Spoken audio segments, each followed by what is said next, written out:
हरे कृष्णा। ओम श्री परमात्मने नमः। श्रीमद् भगवत गीता प्रथमो अध्याय। पूर्व के श्लोकों में हमने श्रवण किया, जब चारों ओर से शंख की ध्वनि, ढोल, मृदंग, नरसिंगे आदि बाजे जब बजाए गए तो कौरवों के हृदय में भय उत्पन्न हो गया। उनके हृदय विदीर्ण होने लगे। लेकिन जब पांडवों ने उसी ध्वनि को सुना, शंख की ध्वनि को सुना, ढोल मृदंग आदि की आवाज को सुना, तो उनके हृदय में उत्साह जाग गया। वे उत्साहपूर्ण हो गए और अर्जुन उसी उत्साह में भगवान श्री कृष्ण से 4 श्लोकों में कुछ कह रहे हैं। आइए हम श्रवण करें। इसके पूर्व यह सारा वृत्तांत, ये सारी बातें संजय धृतराष्ट्र को सुना रहे हैं। श्लोक संख्या 20। अथ व्यवस्थितान् द्रष्टा धृतराष्ट्रान् कपिध्वज प्रवत्ते शस्त्र सम्पाते धनुरुद्यम्य पांडव ऋषिकेशं तदा वाक्य मिदमाह महीपते। अर्जुन उवाच सेनयोरुभयोर्मध्ये रथं स्थापयमेच्युत। संजय धृतराष्ट्र को कह रहे हैं, हे राजन, इसके बाद कपिध्वज अर्जुन ने मोर्चा बांधकर डटे हुए धृतराष्ट्र संबंधियों को देखकर उस शस्त्र चलने की तैयारी के समय धनुष उठाकर ऋषिकेश श्री कृष्ण महाराज से यह वचन कहा, हे अच्युत, मेरे रथ को दोनों सेनाओं के बीच में खड़ा कीजिए। यहाँ पर संजय के द्वारा अर्जुन को कपिध्वज कहा गया। आइए जानते हैं अर्जुन को कपिध्वज क्यों कहा जाता है। महावीर भक्त शिरोमणि हनुमान जी महाराज अर्जुन के रथ की विशाल ध्वजा पर विराजित रहते थे और युद्ध में समय समय पर बड़े जोर से गर्जा करते थे। यही बात धृतराष्ट्र को याद दिलाने के लिए संजय ने अर्जुन के लिए कपिध्वज विशेषण का प्रयोग किया है। यहाँ पर संजय ने भगवान श्री कृष्ण के लिए ऋषिकेश वर्ड यूज किया है। आइए उसका भी कारण जानते हैं। यहाँ पर भगवान को ऋषिकेश कहकर संजय महाराज धृतराष्ट्र को यह सूचित कर रहे हैं कि इंद्रियों के स्वामी साक्षात परमेश्वर श्री कृष्ण जिन अर्जुन के रथ पर सारथी का काम कर रहे हैं, उनसे युद्ध करके आप लोग विजय की आशा करते हैं। ये कितना बड़ा ज्ञान है। अब यहाँ पर अर्जुन ने भगवान श्री कृष्ण को कहा, हे अच्युत। यहाँ पर जानते अच्युत का क्या अर्थ होता है और अर्जुन ने भगवान श्री कृष्ण के लिए अच्युत शब्द का प्रयोग क्यों किया। जिसका किसी भी समय पराभव या पतन न हो अथवा जो अपने स्वरूप, शक्ति और महत्व से सर्वथा तथा सर्वदा स्थित रहे, उसे अच्युत कहा जाता है। अर्जुन इस नाम से संबोधित करके भगवान को उनकी महत्ता और उनके स्वरूप के संबंध में अपने ज्ञान को प्रकट करते हैं और वे कहते हैं कि आप रथ हाँक रहे तो क्या हुआ, वस्तुतः आप सदा सर्वदा साक्षात परमेश्वर ही हैं। श्लोक संख्या 22। यावदेतातिरीक्षे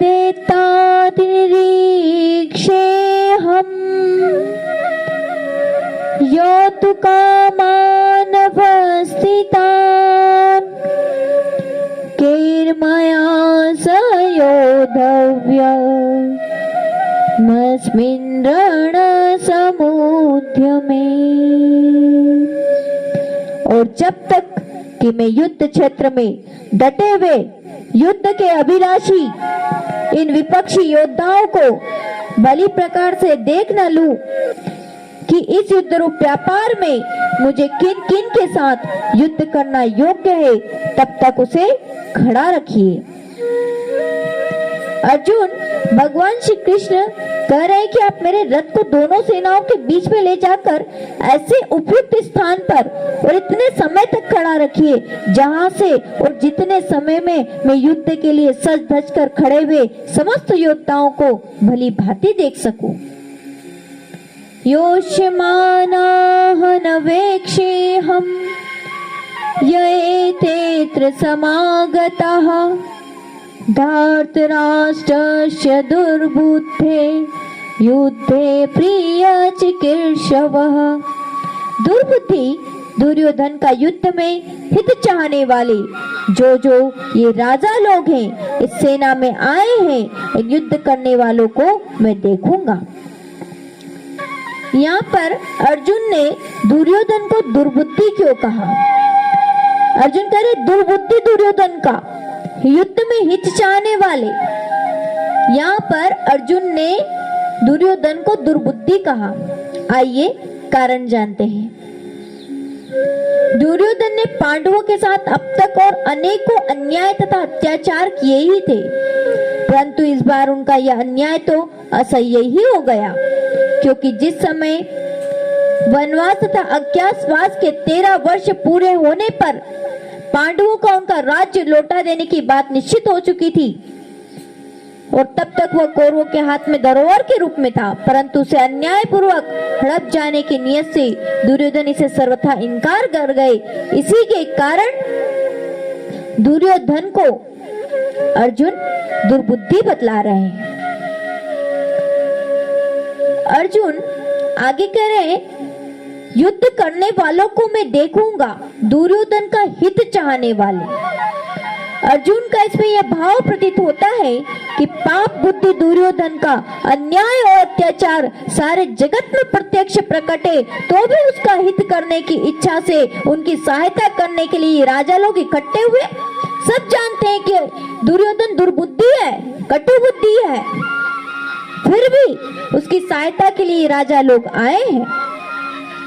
इनकी भी बुद्धि दुर्योधन की बुद्धि के समान ही दुष्ट हो गई है, तभी तो ये सब अन्याय का खुला समर्थन करने के लिए आकर जुटे हुए हैं, अपनी शान दिखाकर उसकी पीठ ठोक रहे हैं तथा इस प्रकार उसका हित करने जाकर वास्तव में उसका अहित कर रहे हैं। अपने को बड़ा बलवान मानकर और युद्ध के लिए उत्सुक होकर खड़े हुए इन सबको मैं जरा देखूं तो सही कि ये कौन कौन है, और फिर युद्ध स्थल में भी देखूंगा कि ये कितने बड़े वीर हैं और इन्हें अन्याय तथा अधर्म का पक्ष लेने का मजा चखाऊंगा। यहाँ पर पांडवों की सेना कम है, अर्जुन स्वयं खड़े हैं, 5 पांडव है और राजा लोग, सभी राजा लोग और ज्यादा से ज्यादा शक्तिशाली लोग दुर्योधन की तरफ थे, लेकिन फिर भी अर्जुन उत्साहपूर्ण वचनों से कह रहे हैं कि जो दुर्बुद्धि दुर्योधन का साथ दे रहे हैं इन्हें मैं मजा चखाऊंगा। मजा चखाने का तात्पर्य है अधर्म का साथ देने का जो परिणाम होता है वो दिखाऊंगा। और वस्तुतः हमें कभी भी अधर्म का साथ नहीं देना चाहिए, क्योंकि अधर्म का साथ देने का जो परिणाम होता है वो सदैव विनाश ही होता है। अधर्म चाहे कितना भी बढ़ रहा हो, अधर्म की ध्वजा कितनी भी लहरा रही हो, धर्म छोटा दिखाई दे रहा हो, धर्म की शक्ति कम दिखाई दे रही हो, हम धर्म की ओर खड़े, हमारे साथ पीछे खड़े रहने वाले लोग कम हैं, चाहे हमें चाहने वाले लोग कम हो, अधर्म के पक्ष में अधिक लोग हो, लेकिन हमें सदैव धर्म के पक्ष में ही रहना चाहिए। आइए आगे के श्लोकों में देखते हैं। अर्जुन ने इस प्रकार कहने पर भगवान ने क्या किया। अब 2 श्लोकों में संजय उसका वर्णन करते हैं। संजय उवाच एवमुक्तो ऋषिकेशो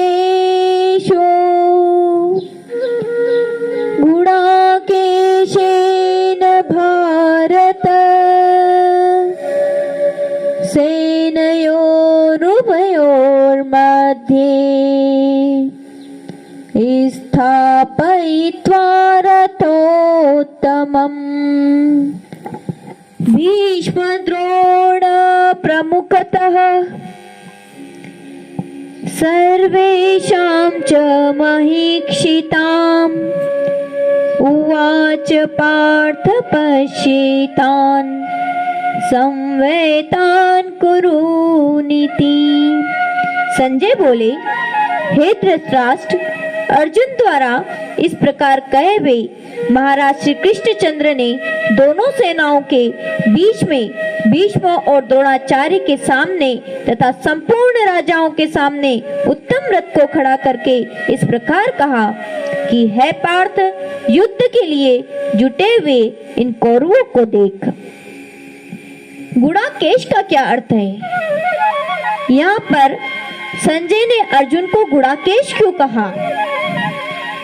गुणा का अर्थ है निंद्रा, और जो नींद को जीतकर उस पर अपना अधिकार कर ले उसे गुणाकेश कहते हैं। अर्जुन ने निंद्रा जीत ली थी, वे बिना सोए रह सकते थे। संजय गुणाकेश कहकर यह सूचित कर रहे हैं कि जो अर्जुन सदा इतने सावधान और सजग हैं, उन्हें आपके पुत्र कैसे जीत सकेंगे? अब भगवान श्री कृष्ण ने कहा, युद्ध के लिए जुटे हुए कौरवों को देख, इसका क्या अभिप्राय है? भगवान यह भाव दिखला रहे हैं कि तुमने जो ये कहा था कि जब तक मैं सबको देख न लूं तब तक रथ वहीं खड़ा रखिएगा, उसके अनुसार मैंने सबके बीच में ऐसी जगह रथ को लाकर खड़ा कर दिया है जहां से तुम सबको भली भांति देख सको। रथ स्थिर भाव से खड़ा है, अब तुम जितनी देर चाहो और सबको भली भांति देख लो। वास्तव में जब हमारे जीवन के सारथी हम भगवान श्री कृष्ण को बनाते हैं तो दृष्टा बनकर इस संसार में उपस्थित कलह, क्लेश, मोह, मत्सर, क्रोध, सारे जो विपरीत परिस्थितियां हैं, जो क्लेश है, जो दुख है इस संसार के, जो हमारे शत्रु हैं, उन सबको दृष्टा बनाकर दिखाते हैं। अगर हम भगवान श्री कृष्ण को सारथी बनाएं और वे कहते हैं इन सबको तो भली भांति देख ले, जान ले, और स्वयं को स्थिर कर देते हैं। यही परमात्मा में और सामान्य जन में अंतर है। अगर हम किसी सामान्य पुरुष से पूछें तो वो हमें परेशानी दिखाएगा, लेकिन भगवान स्वयं को स्थिर करके परेशानी दिखा रहे हैं और साथ ही दिखा रहे हैं दृष्टा बनकर देख, तो देख सकता है। यहाँ कुरुन पश्य अर्थात कौरवों को देख, इन शब्द का प्रयोग करके भगवान यह भाव भी दिखला रहा है कि सेना में जितने लोग हैं प्राय तुम्हारे ही वंश के हैं, आत्मीय स्वजन ही है, उनको तुम अच्छी तरह देख लो।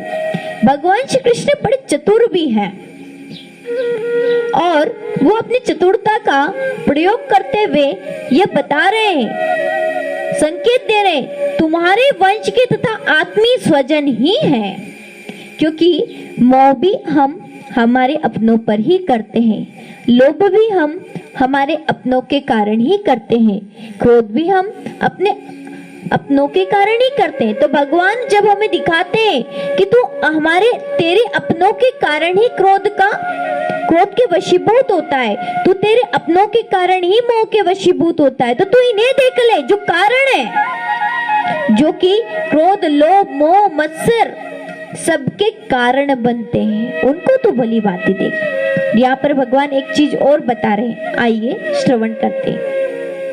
भगवान के इसी संकेत ने अर्जुन के अंतःकरण में छिपे हुए कुटुंब के स्नेह को प्रकट कर दिया। अर्जुन के मन में बंधु स्नेह उत्पन्न हो गया और करुणाजनित कायरता प्रकट करने के लिए ये शब्द मानो बीज रूप हो गए हों। मालूम होता है कि अर्जुन को निमित्त बनाकर लोक कल्याण को करने के लिए स्वयं भगवान ही ने इन शब्दों के द्वारा उनके हृदय में ऐसी भावना उत्पन्न कर दी जिससे उन्होंने युद्ध करने से इनकार कर दिया, और उसके फलस्वरूप साक्षात भगवान के मुखारविंद से त्रिलोक पावन दिव्य गीता अमृत की ऐसी परम मधुर धारा बह निकली जो अनंत काल तक अनंत जीवों का परम कल्याण करती रहेगी। बोली वृंदावन बिहारी लाल की जय। ग्रंथराज श्रीमद् भगवद गीता की जय। हरे कृष्णा। अगले के श्लोकों में हम श्रवण करेंगे भगवान श्री कृष्ण की आज्ञा सुनकर अर्जुन ने क्या किया। हरे कृष्णा।